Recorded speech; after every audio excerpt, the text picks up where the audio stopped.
Walang ginikilingan, walang pinoprotektahan, walang kasinungalingan. Serbisyong totoo lang.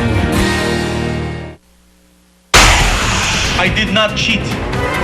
I did not ask anyone to cheat for me.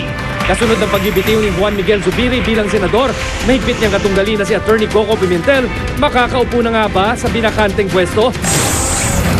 Dating First Gentleman Mike Arroyo, nagpa-ospital sa Hong Kong para sa kanyang iniindang kondisyon sa puso.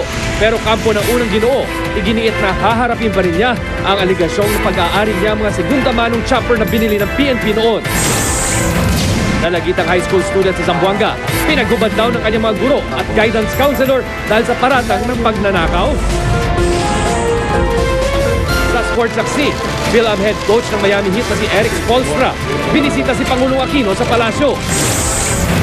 At batang taga-Albay na isinalbang watawat ng Pilipinas sa gitna ng bagyo, pararangalan ng gobyerno.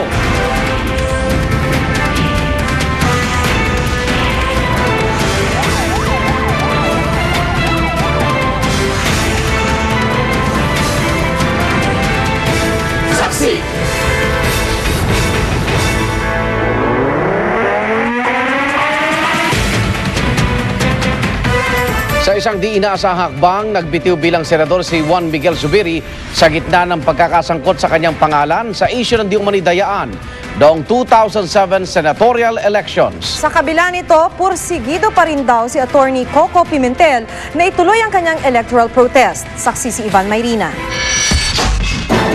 Humingi na lang ako sa kanyang anong tawag mo doon, selfless act of resigning. So actually mahirap din gawin yun and ginawa na niya. So I will commend him for that. Sa ganitong perspektibo raw tinitignan ni Atty. Coco Pimentel ang di inaasahan pagbibitiw sa pwesto ni Senador Juan Miguel Zubiri ngayong araw.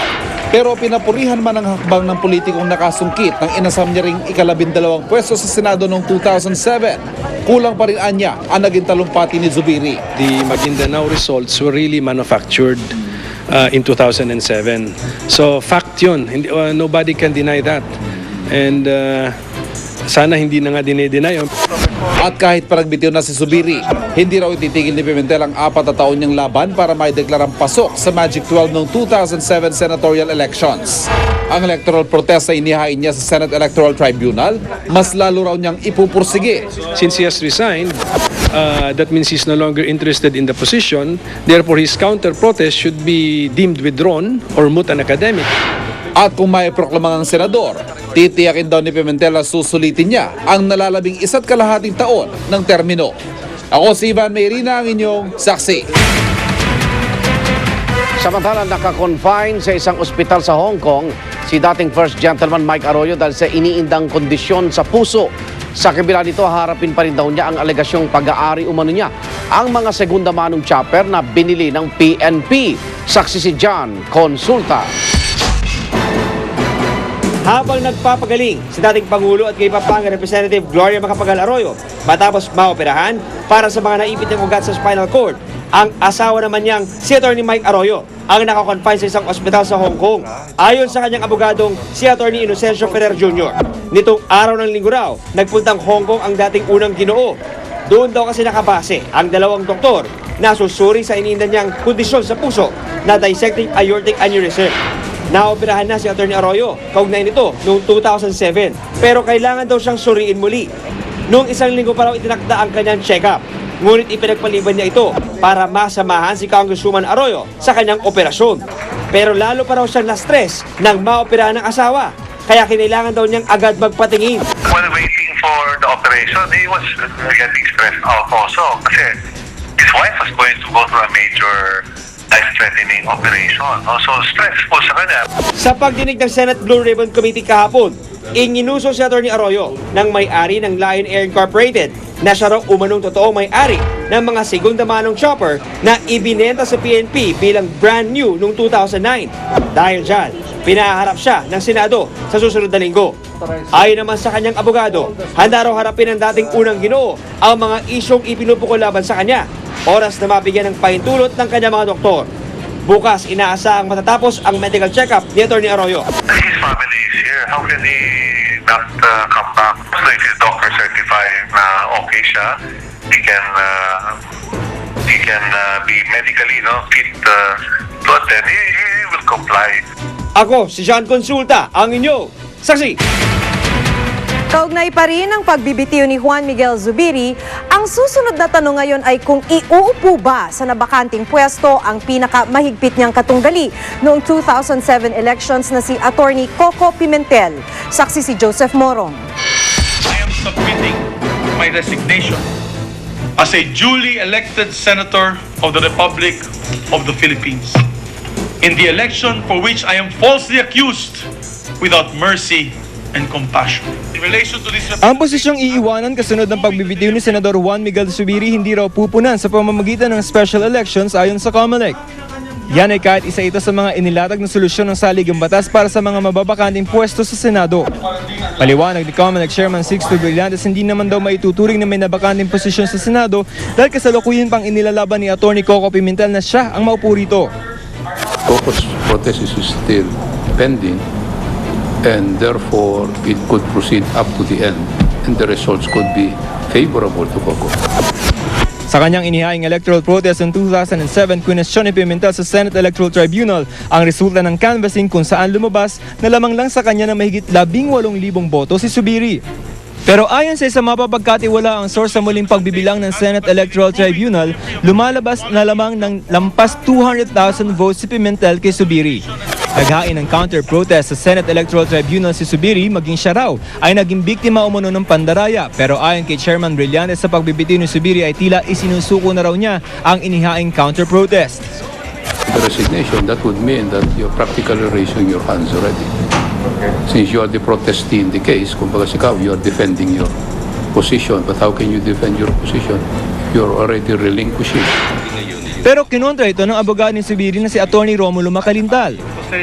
Yung pag-resign niya, does not an abandonment of the petition? Hindi naman. Kasi you cannot abandon a petition, a protest. Ano, At saka dyan, ang talagang protestant dyan, ay alam niyo naman si Pimentel. Kami ay counter-protestant lamang. Na ang ibig sabihin, nagbigay din kami ng mga presinto na kung saan naniniwala kami na nagkaroon din ng pagkakamali sa pagbibilang ng mga boto ni Mig Zubiri. Wala pang pahayag ang Senate Electoral Tribunal sa ngayon, pero ayon kay Senadora Pia Cayetano na miyembro ng SET, nakatakda raw silang magpulong sa lalong madaling panahon. The position in question has always been the 2007 seat. So it's 2011, so that the only remaining term there is until 2013. Ako si Joseph Morong, ang inyong saksi. Nag-resign man, igiit pa rin ni Senador Miguel Zubiri na hindi siya nandaya at wala rin daw siyang inutusan na mandaya para sa kanya. Ay kay Zubiri, labis nang naapektuhan ng kanyang pamilya sa paratang na siya raw ang nakinabang sa mga binawas umanong boto sa ilang kandidato ng oposisyon noong 2007. Saksi si Sandra Aguinaldo. Sa harap ng Diyos at sa harap ng tao ay nais kong pagtibayin na hindi ako nandaya at wala akong kinausap upang mandaya para sa akin sa halalan. Lahat ng akusasyon laban sa akin ay pawang walang katotohanan. Sa harap hindi lang ng kanyang mga kabaro, kundi pati na ng kanyang asawa, mga magulang, kapatid at kaibigan, maringi tinanggi ni Senador Juan Miguel Zubiri ang mga aligasyong siya raw ang nakinabang sa di umanay dayaan noong 2007 elections. Pero sa pagsulpot daw ng aniyay highly suspected personalities na nagsasabing nasaksihan daw nila ang di umanay pandaraya noong 2007, mistulang trial by publicity na raw ang nangyari. Armed merely with their vocal cords and without any supporting documents to prove their allegations. These alleged witnesses are now shouting out loud, as if with full orchestration, that my election was marred with irregularities. My rival took advantage of this political situation. He and his supporters are now asking for my resignation as a duly elected senator of the Republic, despite the pendency of his election protest at the Senate Electoral Tribunal. Dahil dito, nahihirapan na raw ang kanyang pamilya. I could feel how my wife has had sleepless nights. My father and my mother, especially my mother who has undergone 2 major brain operations, who is suffering constantly physically and emotionally. Together with my siblings who have been hurt and affected by such unfounded and baseless accusations. Ang hapdi at pait ng kanilang dinaranas dahilan lang sa mga walang basehang paratang laban sa aking pagkatao at bilang isang halal na senador. Ito raw ang pangunahing dahilan kaya nagdesisyon na siyang iwan ang Senado.